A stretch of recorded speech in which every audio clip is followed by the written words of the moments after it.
Subscribe to Cheating Tales Lab. Now let's begin. The coffee had gone cold an hour ago, but Frank O'Connell barely noticed. His office, a converted garage behind their house, was littered with transcripts, photographs, and half-written scripts for his podcast series. At 38, Frank had transitioned from investigative journalism at the Chicago Tribune to running his own production company, Undercurrent Media. The move had been Ashley's idea 3 years ago, back when she still looked at him like he'd hung the moon instead of like he was a burden she'd inherited. His phone buzzed. Another text from Ashley, running late. Mom needs help with the Christmas decorating. Can you get Todd from school? Frank glanced at the calendar. December 20th. This would be the 4th time this week Krista Raymond had needed help with something. He typed back, got him. See you tonight. The afternoon sun cast long shadows across the suburban Chicago street as Frank pulled up to Meadowbrook Elementary. Todd emerged from the building, small for his 7 years, shoulders hunched in a way that made Frank's chest tighten. Other kids rushed past him, shouting and laughing, but Todd walked alone. Hey, buddy. Frank reached over to open the passenger door. Todd climbed in, his backpack nearly as big as he was. Hi, Dad. How was school? Fine. Frank had been conducting interviews for 15 years. He knew evasion when he heard it. Just fine? What did you do in art class? You had that snowman project, right? Todd's jaw tightened, a gesture so similar to Frank's own that it was like looking in a mirror. Mrs. Patterson said it was good. Can I see it? I left it there. Todd stared out the window. For the classroom display. Frank knew his son was lying. He also knew that pushing now, in the car, wouldn't help. Want to stop for hot chocolate? For the first time, Todd's face brightened. Really? Just us. We can go to Bernie's. 20 minutes later, they sat in a corner booth at Bernie's Diner, the kind of place that still had vinyl seats and served breakfast all day. Todd wrapped both hands around his mug, marshmallows melting into white swirls. Dad, Todd's voice was quiet. Are we going to Grandma Krista's for Christmas? That's the plan. What? Todd shrugged, but his knuckles whitened around the mug. Just wondering. Frank leaned forward. You can talk to me about anything, Todd. You know that, right? I know. But Todd's eyes stayed fixed on his hot chocolate. Frank's phone buzzed again. Ashley, can you bring the good champagne when you come for dinner tomorrow? Mom's making her special lamb. He texted back, sure. What he didn't text was the thought burning in his mind. When did your mother's dinners become more important than your son? The Raymond house sat in Kenilworth, one of Chicago's wealthiest suburbs. A Georgian colonial that Kristen never failed to mention was historic. Frank pulled into the circular driveway at 6:30 the next evening, Todd silent in the back seat. Remember, Frank said, turning to look at his son. You don't have to pretend to be happy if you're not. Just be yourself. Todd nodded but didn't meet his eyes. The front door opened before they reached it. Bobby Raymond Mills stood there, Ashley's older sister, wearing a cashmere sweater that probably cost more than Frank's monthly podcast budget. There they are. Come in. You're late. We're actually 5 minutes early, Frank said evenly. Bobby's smile never wavered. Well, everyone else has been here for 30 minutes. Todd, your cousins are in the playroom. Run along. Frank watched Todd trudge toward the back of the house, his small frame disappearing around the corner. Bobby's children, Madison, 9, and Harper, 6, had already received more Christmas presents in the past week than Todd would get all year, if the shopping bags he'd seen Ashley hiding were any indication. Frank. Krista Raymond swept into the foyer, champagne glass in hand, diamonds at her throat catching the light from the chandelier. At 62, she maintained her appearance with the dedication of a general planning a campaign. You brought the Veuve Clicquot. How thoughtful. Though I must say, the moat is really superior for lamb. I'll keep that in mind. Frank held out the bottle. Harvey Raymond appeared behind his wife, a tall man with silver hair and the bearing of someone accustomed to deference. He'd made his fortune in commercial real estate and never let anyone forget it. Frank, good to see you. Ashley's in the kitchen with her sister. The dinner proceeded as these dinners always did. Krista held court at the head of the table, directing conversation like a conductor leading an orchestra. Harvey discussed business deals. Bobby talked about Madison's acceptance into an exclusive summer program. Renee Mills, Bobby's husband, made safe jokes and laughed at Harvey's stories. Ashley sat across from Frank, and he studied his wife in the candlelight. They'd met 9 years ago when he was covering a story about urban renewal and she was volunteering at a community center. She'd been passionate then, bright-eyed, talking about making a difference. Now she wore pearls that matched her mother's and laughed at jokes that weren't funny. Todd seems quiet tonight, Krista observed, her tone suggesting this was somehow Frank's fault. Is he feeling well? He's fine, Frank said. Just tired from school. Madison never gets tired from school, Bobby interjected. Of course, she's in the advanced program. Keeps her engaged. Frank felt Ashley's hand on his knee under the table, a warning. He took a breath. Actually, Krista continued, I've been meaning to discuss Todd's schooling with you both. Bobby found a wonderful tutor. Very exclusive.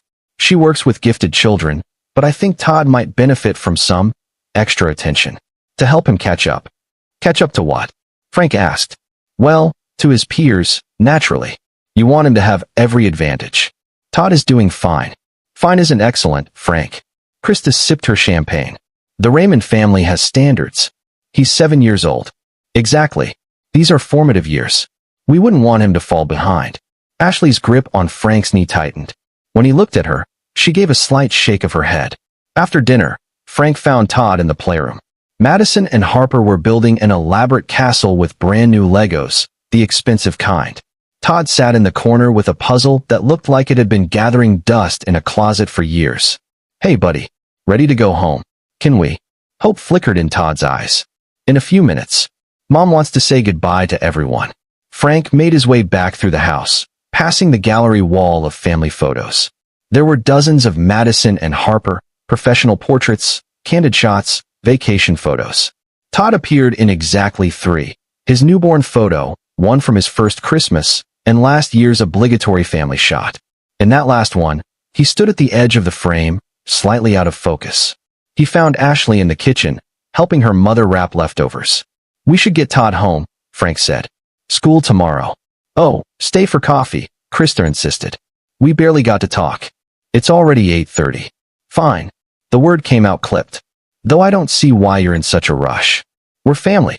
In the car, Todd fell asleep before they left the driveway. Ashley stared out the passenger window. Your mother suggested a tutor for Todd, Frank said finally. I know. She told me. You don't think that's insulting? I think she's trying to help. By implying our son isn't good enough? Ashley turned to him, and in the dashboard lights, he saw the exhaustion in her face. Why do you always have to make everything a confrontation? She's my mother. She wants what's best for her grandchildren. All of them, or just Bobby's? That's not fair, isn't it? Did you notice Todd playing with a puzzle that looked older than he is while Madison and Harper built with Legos that probably cost $300? Maybe if you made more money, we could buy Todd those things ourselves instead of relying on my family's generosity. The words hung in the air between them. Frank's hands tightened on the steering wheel. I make enough, he said quietly. We're not struggling. And I've never asked your family for a dime. No, you just judge us for having it. Frank didn't respond. What could he say? That he'd watched his wife slowly transform into a person he barely recognized? That every dinner at the Raymond house felt like watching Ashley choose her family over their son? That he was starting to wonder if she'd married him as an act of rebellion she now regretted? When they got home, Frank carried Todd upstairs and tucked him into bed. His son's room was modest but filled with things he actually played with. Books they'd read together, drawings taped to the walls, a globe they'd spun to pick imaginary adventures. Dad, Todd's eyes opened sleepily. Yeah, buddy. I don't want to go to Grandma's for Christmas. Frank's heart broke a little more. We'll talk about it. Get some sleep. But they both knew they'd go. They always did. December 23rd arrived with freezing rain that turned Chicago's streets into skating rinks. Frank spent the morning editing a podcast episode about housing discrimination, his headphones blocking out the world. His phone sat face down on the desk, already carrying 6 texts from Ashley about last-minute Christmas shopping and preparations for the Raymond family gathering. Around noon, he heard the front door open. Ashley appeared in his office doorway, shopping bags in hand. I'm taking Todd to get fitted for his Christmas outfit, she announced. We're meeting Mom and Bobby at Nordstrom. Frank pulled off his headphones. Fitted? He's 7. Kids grow. Just get him something comfortable. The family photos are important to Mom. She hired a professional photographer. Of course she did. Don't start, Frank. I'm not starting anything. I'm just saying that maybe our son would prefer to actually enjoy Christmas instead of being treated like a prop for your mother's Instagram. Ashley's jaw tightened. You're being ridiculous. It's one photo session. Every family does this. Every family doesn't make one grandchild feel less important than the others. Oh my God. Ashley threw up her hands. You're obsessed with this. Mom treats all the kids the same. Does she? When's the last time she took Todd shopping for something special? When's the last time she asked about his interests instead of lecturing us about tutors and summer programs? She's trying to help him succeed. He's 7, Ashley. He doesn't need to succeed at being 7. He needs to be loved. He is loved by everyone. You're the one creating problems where there aren't any because you can't stand that my family has money and you grew up in. She stopped, but the damage was done. In what? Frank's voice was quiet. Dangerous. Say it. I didn't mean. In a 2-bedroom apartment in Bridgeport where my mom worked 2 jobs and we ate spaghetti 4 nights a week. Frank stood. You're right. I didn't grow up with catered dinners and historic houses. I grew up with a mother who noticed when I was sad, who would have burned the world down before she let anyone make me feel small. I'm not making him feel small. No. You're just laughing while your family does it. Ashley's face flushed red. I don't have to listen to this. Come on, Todd. Todd appeared in the hallway, already wearing his coat. He wouldn't look at Frank. Buddy, Frank started. But Ashley had already taken Todd's hand and pulled him toward the door. It slammed hard enough to rattle the windows. Frank stood in the sudden silence of his empty house. His phone buzzed. A text from his mother, Margaret O'Connell. Still coming for Christmas Eve? Made your favorite cookies. He'd promised his mom they'd stop by her apartment before heading to the Raymonds on Christmas Eve. It was a tradition, dinner with Margaret, then the obligatory appearance at the Raymond family extravaganza. Margaret lived simply on her pension from 30 years as a public school secretary, but her home was filled with warmth that Krista's mansion lacked. Frank texted back, wouldn't miss it. Tell me you made the snickerdoodles. 3 batches. And fudge. See you at 4. The next day, Christmas Eve, Frank woke to an empty bed. A note on Ashley's pillow, stayed at Mom's. See you tonight. Hey. He checked Todd's room. Also empty. His son's overnight bag was gone. Frank called Ashley. It went to voicemail. He called again. Same result. By the 3rd call, Krista answered Ashley's phone. Frank. Ashley's helping with preparations. She'll see you tonight. I'd like to speak to my son. Todd's busy with his cousins. They're decorating cookies. Put him on the phone, Krista. There's no need for that tone. He's perfectly fine. We'll see you at 7 for cocktails, 8 for dinner. The line went dead. Frank stood in his kitchen, rage building in his chest. But he'd learned in his journalism career that anger was useless without strategy. He opened his laptop and pulled up his calendar. The Raymond Christmas Eve party started at 7. He'd promised his mother 4 o'clock. That gave him time. Frank spent the next hour making calls. His old editor at the Tribune, who owed him a favor. A lawyer friend from college. A private investigator he'd worked with on a story about corrupt landlords. Each conversation was brief, professional. By 3 o'clock, he'd set several things in motion. At 4, he arrived at his mother's apartment in Bridgeport. The building was old but well-maintained, the kind of place where neighbors still knew each other's names. Margaret O'Connell opened the door wearing a sweater with a reindeer on it, her gray hair pulled back, eyes bright behind her glasses. There's my boy. She hugged him tight. At 65, she still had the strength of someone who'd raised a son alone after his father died when Frank was 3. Where's my grandson? At the Raymonds. Ashley took him yesterday. Margaret's expression hardened.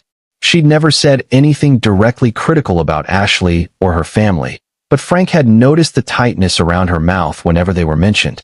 Come in. Have some cookies. Tell me what's wrong. They sat at her small kitchen table, the same one Frank had done his homework at as a kid. The apartment smelled like cinnamon and pine from the modest tree in the corner, decorated with ornaments Frank had made in elementary school. I think my marriage is ending, Frank said. Margaret poured them both coffee. Why do you think that? Because my wife has become someone I don't recognize. Because she's more concerned with impressing her mother than protecting our son. Because I can't remember the last time she looked at me with anything except resentment. And Todd. Frank's hands tightened around his mug. He's miserable, Mom. At the Raymond house, he's treated like an afterthought. A disappointment. And Ashley either doesn't see it or doesn't care. She cares. She's lost, but she cares. How can you defend her? Margaret reached across the table and took his hand. I'm not defending her. I'm telling you that people can be blinded by their need for approval. Ashley grew up in that family, with those expectations. Breaking free from that is harder than you think. She's hurting our son. I know. Margaret's grip tightened. So what are you going to do about it? Frank met his mother's eyes. I'm going to get him out. Good. She stood and pulled something from her purse, a thick envelope. I've been saving this. It's not much, but if you need a lawyer. Mom, no. Take it, Francis. My grandson needs his father to fight for him. Let me help you fight. Frank opened the envelope. $5,000 in cashier's checks. Mom, this is your savings. This is my grandson's future. Take it. They sat together until 6:30, and Margaret shared stories about raising Frank alone, about the time she'd had to make hard choices, about the importance of knowing when to stand your ground. One more thing, she said as Frank stood to leave. Don't go into that house angry. Go in clear-headed. Observe. Document. Anger makes you sloppy. Clarity makes you dangerous. Frank kissed her forehead. When did you get so ruthless? The day I became responsible for a child. You'll understand. The drive from Bridgeport to Kenilworth took 45 minutes. Frank spent them thinking, planning. By the time he pulled onto the Raymond Street, he knew exactly what he was going to do. The house blazed with light. Cars lined the circular driveway and spilled onto the street. Range Rovers, Teslas, a Porsche. Through the windows, Frank could see the party in full swing. Women in cocktail dresses. Men in blazers. Krista Raymond's annual Christmas Eve gathering was legendary in their social circle. Frank parked down the street and sat in the darkness for a moment. He pulled out his phone and opened the voice recording app. Then he stepped out into the cold. He didn't knock. The door was unlocked, welcoming guests. He walked in, and the warmth and noise hit him like a wave. Laughter, Christmas music, the clink of glasses. No one noticed him at first. He moved through the foyer, past the gallery wall of photos, past the grand staircase. His phone recorded everything. The living room was packed with Kenilworth's elite. Krista stood by the fireplace, holding court. Harvey worked the room like the dealmaker he was. Bobby and Renee circulated with their perfect children. Frank scanned the room. No Todd. He checked the playroom. Empty except for wrapping paper and discarded ribbons. The library. Nothing.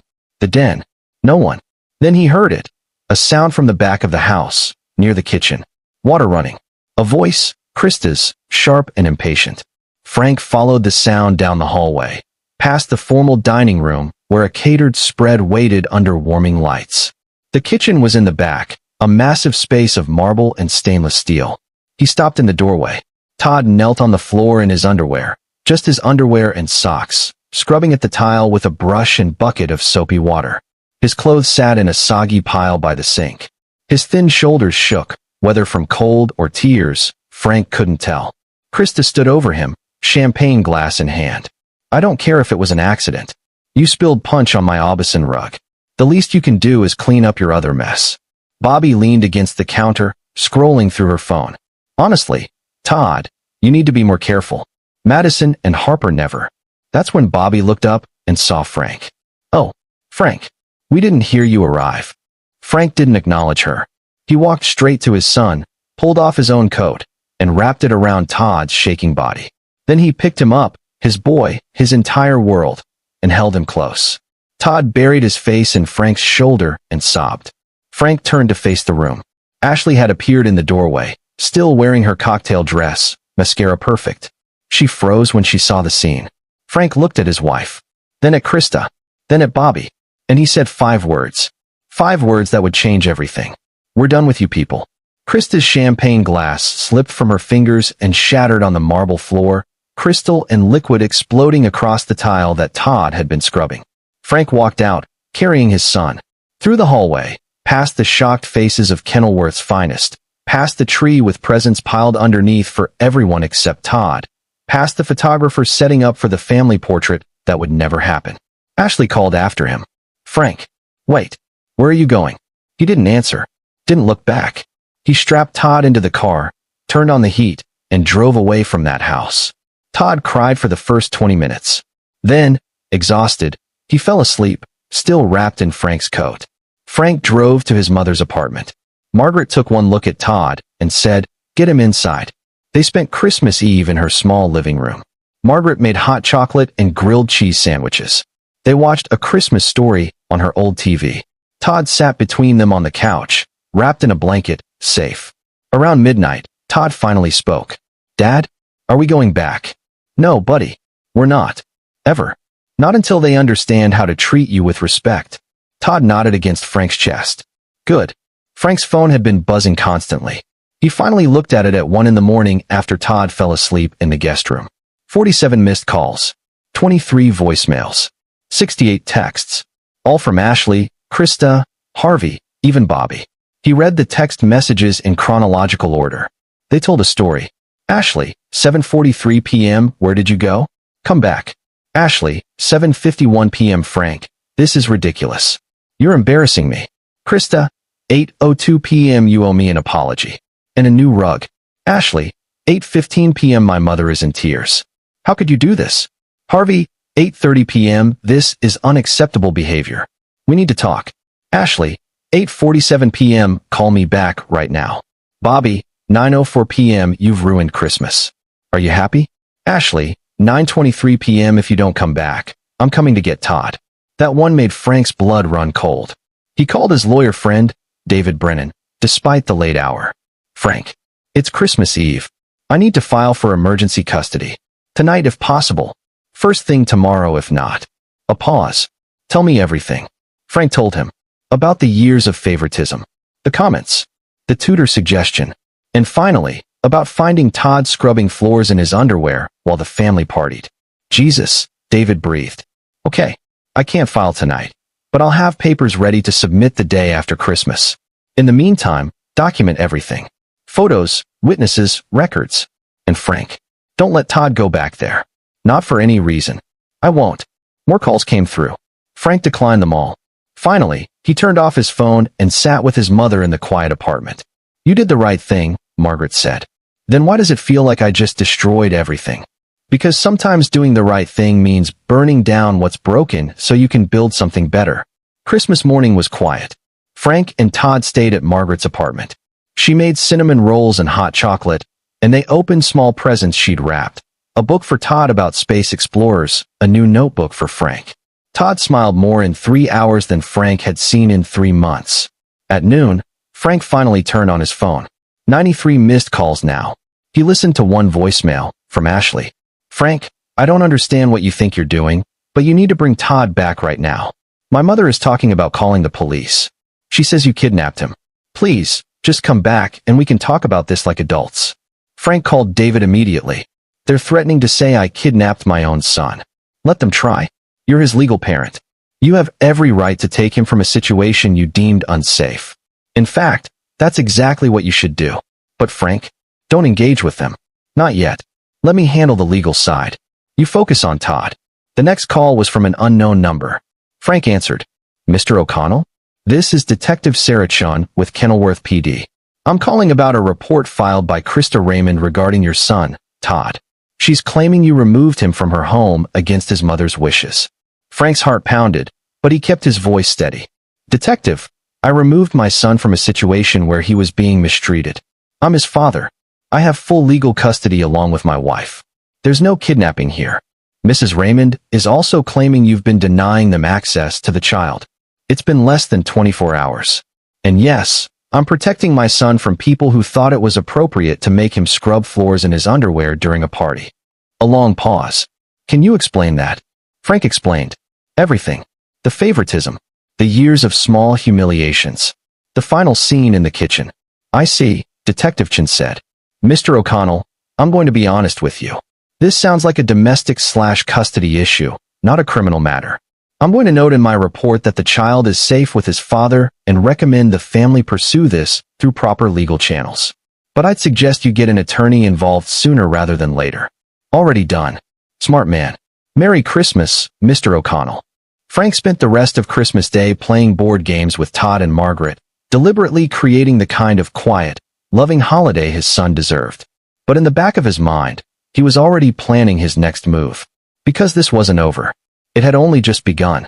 The day after Christmas, Frank rented a small apartment in Lincoln Park, close to Todd's school. It was modest, 2 bedrooms, older building, but it had good light and a park nearby. More importantly, it was far from Kenilworth. David Brennan filed the emergency custody petition that morning. The court date is set for January 8th, he told Frank. That gives us 2 weeks to build our case.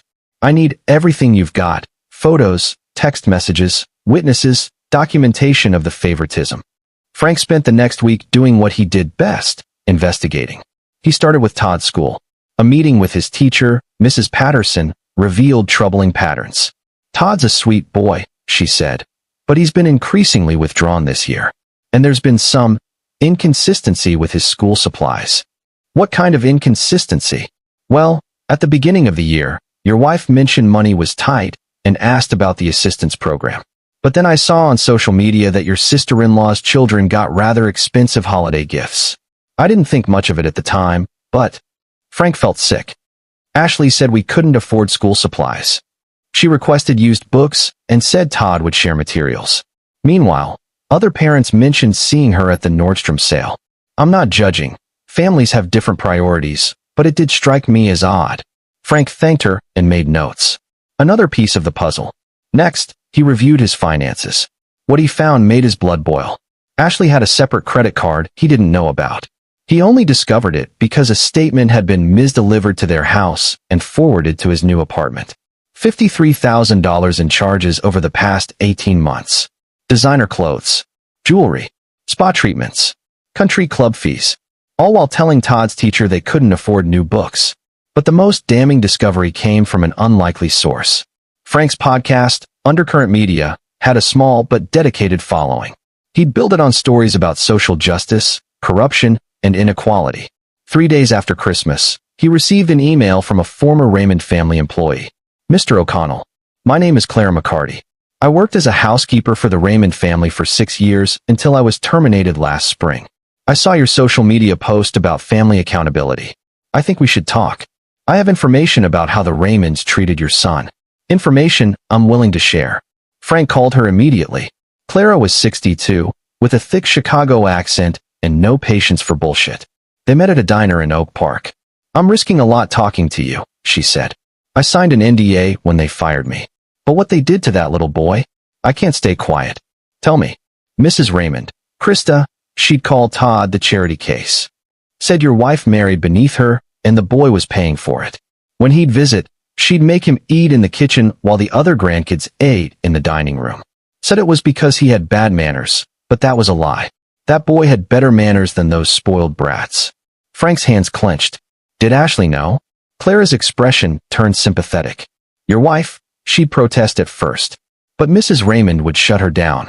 Talk about how she was ungrateful after everything they'd done for her. Eventually, your wife stopped fighting. Why were you fired? I stood up for Todd one day. He spilled some juice, an accident, and Mrs. Raymond started screaming at him. Called him clumsy and stupid. I told her that was no way to talk to a child. She fired me on the spot. Paid me a year's salary to sign an NDA and disappear. Would you testify to this? Clara was quiet for a long moment. If it helps that boy? Yes. But Mr. O'Connell, the Raymonds are powerful people. They'll come after me. Let them try. Over the next week, Frank compiled his evidence. Text messages showing Ashley prioritizing her family over Todd. Photos of the discrepancy in Christmas gifts. Clara's testimony. Mrs. Patterson's observations. Financial records showing Ashley's secret spending while claiming poverty. But he needed more. He needed to show pattern and intent. That's when Frank remembered who he was. He was an investigative journalist who'd exposed corrupt politicians, predatory landlords, and corporate fraud. The Raymonds were amateurs compared to some of the people he'd taken down. On January 2nd, Frank started making calls to Kenilworth social circles. The Raymond family had enemies, people they'd stepped on climbing their way up. Frank found them. A business partner Harvey had cheated. A charity director Krista had publicly humiliated. A former friend Bobby had betrayed. Each conversation revealed more about the Raymond family's true nature. They were social climbers who'd built their reputation on lies and cruelty. But Frank needed something bigger. Something that would make the court and the public understand exactly who these people were. He found it on January 5th. One of his sources, a woman named Nina Jimenez who worked for the Illinois Department of Children and Family Services, reached out after hearing about his custody case through mutual connections. I shouldn't be telling you this, she said. But the Raymond family has been on our radar before. For what? 3 years ago, we received a report about the treatment of a foster child they were hosting. It was part of a publicity thing. Krista Raymond wanted to be seen as charitable. The child, a 7-year-old girl named Emma, was removed from their care after 2 months. Why? Emotional abuse. Neglect. The same pattern you're describing with Todd. The case was quietly settled. The Raymond's lawyer made it go away. Do you have documentation? I could lose my job for sharing this. Nina, my son is being damaged by these people. If there's evidence of a pattern. She was quiet. Then, I'll send you what I can. Anonymously. But you didn't get it from me. That evening, Frank received an encrypted file. The DCFS report about Emma made him physically ill. The parallels to Todd's treatment were unmistakable. The foster child had been fed separately, given secondhand clothes while the Raymond grandchildren wore designer brands, and subjected to constant criticism. The case had been sealed as part of the settlement, but now Frank had proof this wasn't just about Todd. This was who the Raymonds were. On January 7th, the day before the custody hearing, Ashley finally showed up at Frank's apartment. She looked terrible, dark circles under her eyes, hair pulled back carelessly, none of the polish she usually maintained. We need to talk, she said. Frank considered not letting her in. But Todd was at school, and this conversation needed to happen. You have 10 minutes. They sat in his small living room. Ashley looked around at the modest space, and he saw the judgment in her eyes. This is what you've reduced us to, she said. A rental apartment? This is what I've protected our son with. A place where he's not treated like garbage. My family doesn't treat him like garbage. Ashley. Frank pulled out his phone and played a recording. He'd been recording everything since Christmas Eve. The texts, the voicemails, everything. Krista's voice filled the room. The boy is an embarrassment. I don't know what you were thinking, marrying that man. At least Bobby had the sense to choose well. Ashley's face went white. Where did you get that? You left your phone unlocked at the house. I forwarded some voicemails to myself. This one's from 3 weeks ago. You went through my phone. You made our son scrub floors in his underwear while you drank champagne. He spilled. I don't care what he spilled. He's 7 years old. My mother would have cleaned it up and told him accidents happen. Your mother made him strip down and scrub like a servant while her precious other grandchildren opened presents. Tears started down Ashley's face. It wasn't supposed to be like this. Like what? Any of it. Us. The marriage. When I met you, you were this passionate journalist, and I thought you'd become more. My family thought you'd become more. But you're still just you. The words hit harder than any punch could have. Still just me, Frank repeated. The guy who loves our son. Who doesn't care about impressing people at country clubs?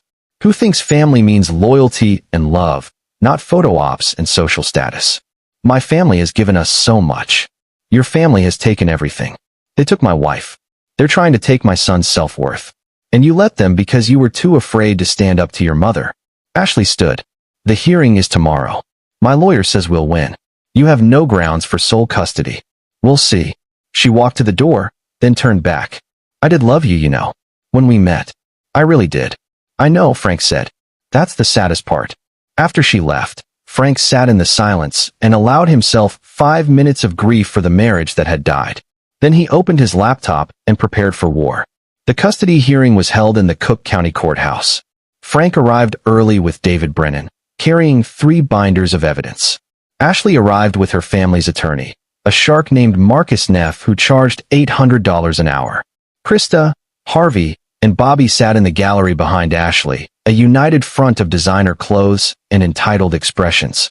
Judge Roland Wright was 58, a no-nonsense jurist with a reputation for fairness. Frank had researched him thoroughly. Wright had 3 kids of his own and a history of prioritizing children's welfare over parental convenience. The hearing began. Marcus Neff painted Frank as an unstable father who'd kidnapped his son on Christmas Eve because of a minor disciplinary incident. Your Honor, Mr. O'Connell has a history of paranoia and overreaction. He removed the child from a loving extended family gathering because the boy was asked to help clean up a mess he made. This is a father who can't handle normal childhood discipline. David countered with the evidence. Photos of the Christmas scene, taken from Frank's phone before he left. Clara McCarty's testimony about years of mistreatment. The DCFS report about the foster child. Financial records showing Ashley's secret spending while claiming they couldn't afford Todd's school supplies. Text messages and voicemails revealing the Raymond family's true feelings about Todd. And finally, Todd's own testimony. Judge Wright called Todd into his chambers privately. 20 minutes later, they emerged. Todd's eyes were red, but his shoulders were straight. The judge returned to the bench. I've reviewed the evidence presented by both parties. I've spoken with the child, and I'm going to make my ruling now rather than taking this under advisement. The courtroom went silent. Mr. O'Connell, I'm granting you temporary sole custody of Todd, pending a full evaluation. Mrs. O'Connell, you'll have supervised visitation rights, 2 hours per week, with supervision provided by a court-appointed guardian. The Raymond family will have no contact with the child until the completion of the evaluation. Krista gasped. Your Honor, this is outrageous. Mrs. Raymond, you are not a party to this proceeding. Another outburst, and I'll have you removed. Judge Wright turned back to Ashley. Mrs. O'Connell, I strongly suggest you get individual counseling and reconsider your priorities. The evidence presented here shows a pattern of emotional neglect that is deeply concerning. Ashley sat frozen, her face a mask of shock. We'll reconvene in 60 days for a full hearing. Until then, Mr. O'Connell has primary custody. Court adjourned. Frank and David walked out of the courthouse into the cold January air. Behind them, he could hear Krista's raised voice, arguing with Marcus Neff. We did it, David said. But Frank, this isn't over. They'll appeal. They'll fight. The Raymonds don't lose gracefully. Let them fight. Because Frank had one more card to play. That night, Frank uploaded a new episode of his podcast. It was titled The Cost of Approval, When Family Becomes Poison. He didn't name the Raymonds. He didn't have to. He told the story, changed enough details to protect Todd, but kept the emotional truth intact. The favoritism, the humiliation, the 7-year-old boy scrubbing floors while others celebrated. He included clips from the DCFS report about the foster child, with identifying information redacted. He discussed the psychology of families who weaponize love and approval. And he ended with this. Children don't owe their families gratitude for basic decency. They don't owe anyone the right to diminish them. And if you're a parent watching someone hurt your child, even if that someone is family, even if they have money or power or social status, you have one job: protect that child. Everything else is noise. The episode went viral. Within 48 hours, it had 500,000 downloads. Within a week, it was trending on social media. People shared their own stories of toxic families, of choosing children over family loyalty, of standing up to powerful relatives. 3 major news outlets contacted Frank for interviews. And in Kenilworth, the whisper started. Someone connected the dots. The timing. The details. The Raymond family's sudden absence from social media. By the end of January, Krista Raymond had resigned from the boards of 2 charitable organizations. Harvey's business partners were quietly distancing themselves. Bobby deactivated her Instagram account. But Frank wasn't done. On February 1st, he met with a producer from a major streaming service. They wanted to turn the story into a documentary, not about the Raymonds specifically, but about the broader issue of favoritism and emotional abuse in families. We'd call it the Golden Child Complex, the producer explained. Stories from multiple families, expert interviews, and yes, your story as the centerpiece. If you're willing. Frank looked at the contract. The money would be substantial, enough to secure Todd's future, pay for therapy, maybe even buy a small house. I need to think about it. That night, he asked Todd, Buddy, there are some people who want to make a show about what happened. About how Grandma Krista and that family treated you. It would help other kids who are going through the same thing. But I won't do it unless you're okay with it. Todd was quiet for a long time. Would they use my real name? No. We'd change it. Protect your privacy. Would it stop other grandmas from being mean? Frank's throat tightened. It might help some kids understand they're not the problem. Then okay. Frank signed the contract. Over the next month, he worked with the production team. They filmed interviews, gathered expert testimony, spoke with Clara McCarty, with Todd's teacher, with a child psychologist who'd evaluated Todd. The documentary was scheduled to air in May. But in March, everything changed. Ashley called him. Her voice was different, smaller, broken. Can we meet? Just us. They met at a coffee shop in Lincoln Park, neutral territory. Ashley looked like she'd aged 5 years in 3 months. No makeup. Simple clothes. hair in a ponytail. I've been in therapy, she said. Individual and group. My therapist, she helped me see some things. Frank waited. I became my mother. Somewhere along the way, I turned into exactly what I swore I'd never be. Tears started down her face. I let her make me believe that you weren't enough. That Todd wasn't enough. That we needed to be more. Better. Perfect. Ashley, I'm not asking for forgiveness. I know what I did. I chose them over my own child. Over you. Over everything that actually mattered. She pulled out a folder. I'm filing for divorce. I've already signed the papers. You'll have full custody.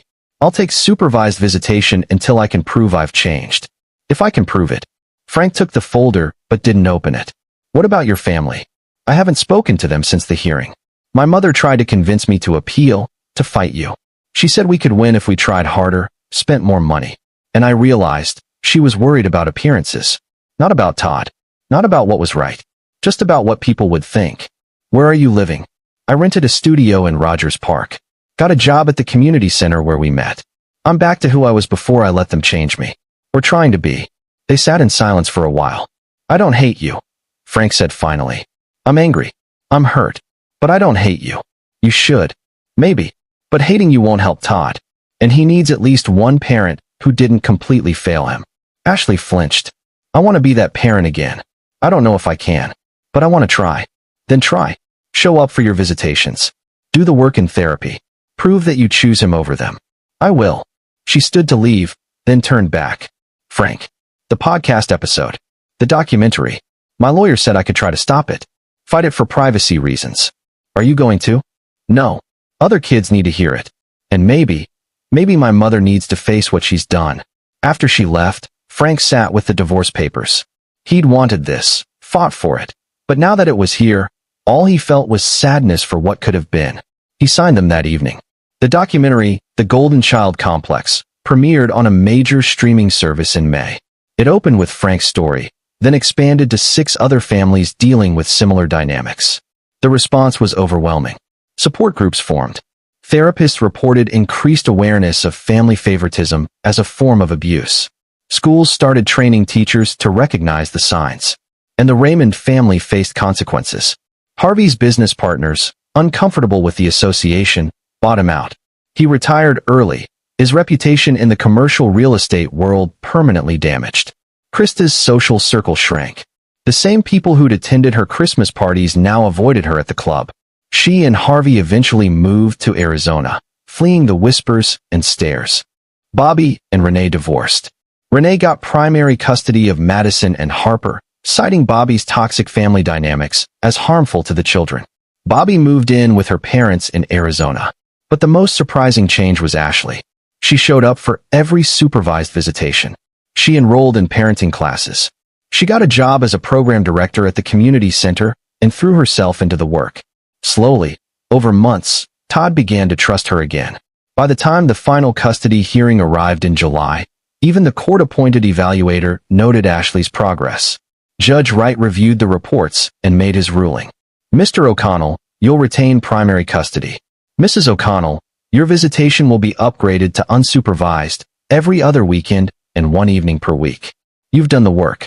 Don't stop now. Ashley nodded, tears on her face. Thank you, Your Honor.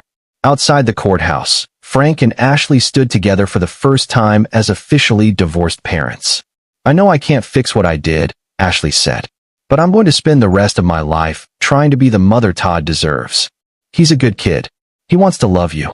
Just don't make him choose between that love and his self-worth. Never again. 1 year later, Frank stood in the backyard of his new house, a small place in Oak Park with a yard and good schools nearby. Todd's 9th birthday party was in full swing. Kids from his class ran around, playing tag. Margaret sat on the porch, watching with a smile. Ashley arrived right on time, carrying a present. Todd ran to hug her, and Frank watched them together. It wasn't perfect. Probably never would be. But it was healing. Dad, Todd called. Can we cut the cake? In a few minutes, buddy. Frank's phone buzzed. A text from David Brennan. Saw the news. Harvey Raymond's company filed for bankruptcy. Thought you'd want to know. Frank deleted the text without responding. The Raymond family's downfall wasn't his victory. Todd's happiness was. Later, after the party ended and the last guest left, Todd helped Frank clean up the yard.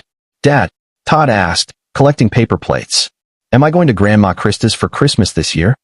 No, buddy. We're doing Christmas at Grandma Margaret's. Just like last year. Good. Todd was quiet for a moment. Mom asked if I wanted to see them. Grandma Krista called her. Frank stopped picking up cups. What did you tell her? I said maybe when I'm older. If they apologize. But not now. Pride swelled in Frank's chest. His son, setting boundaries, protecting himself, being stronger than any 9-year-old should have to be. That's a very mature answer. You taught me that it's okay to say no to people who hurt you. Even family. Frank knelt down to Todd's level. I did. And I'm proud of you for remembering that. Todd hugged him tight. Thanks for coming to get me, Dad. That night. I'll always come get you. Always. That evening, after Todd went to bed, Frank sat in his small office and looked at the wall. He'd hung a photo there. Not a professional one. Just a candid shot Margaret had taken at last Christmas. Frank and Todd, laughing at something, truly happy. His phone rang. Unknown number. He almost didn't answer. But journalist curiosity won out. Hello. Mr. O'Connell? A woman's voice, nervous. My name is Emma Chun. I was the foster child who stayed with the Raymond family. I saw the documentary. Frank sat up straight. Emma, how are you? I'm okay. I'm 19 now in college. But I wanted to call and say thank you. For years, I thought what happened to me was my fault. That I wasn't good enough for them. Seeing the documentary, understanding it was a pattern, it helped me heal. I'm glad. Truly. There's something else. I'm studying social work. I want to help kids like us, like me and your son. Kids who get caught in these situations. And I wondered if you might be willing to be a mentor. Help me understand how to advocate better. Frank smiled. I'd be honored. They talked for an hour. About foster care, about family dynamics, about breaking cycles of abuse. When they finally hung up, Frank felt something he hadn't felt in a long time. Hope. Not just for Todd, but for all the kids out there who needed someone to stand up for them. Someone to say, you matter. You deserve better. And I'll fight for you. Frank opened his laptop and started writing. A new podcast series. About the kids who survived, who overcame, who refused to let their family's toxicity define them. He titled it, Earned Victories. Because that's what this was. Not revenge. Not vindication. Victory. Hard-earned. Fought for. And won by refusing to let cruelty masquerade as love. Outside, the Chicago night was cold but clear. Stars visible despite the city lights. And in his small house, his son slept safely, knowing he was loved, valued, and protected. Frank O'Connell had walked into that house on Christmas Eve and picked up his son. And in doing so, he'd saved them both. This is where our story comes to an end. Share your thoughts in the comments section. Thanks for your time. If you enjoy this story, please subscribe to this channel. Click on the video you see on the screen, and I will see you there.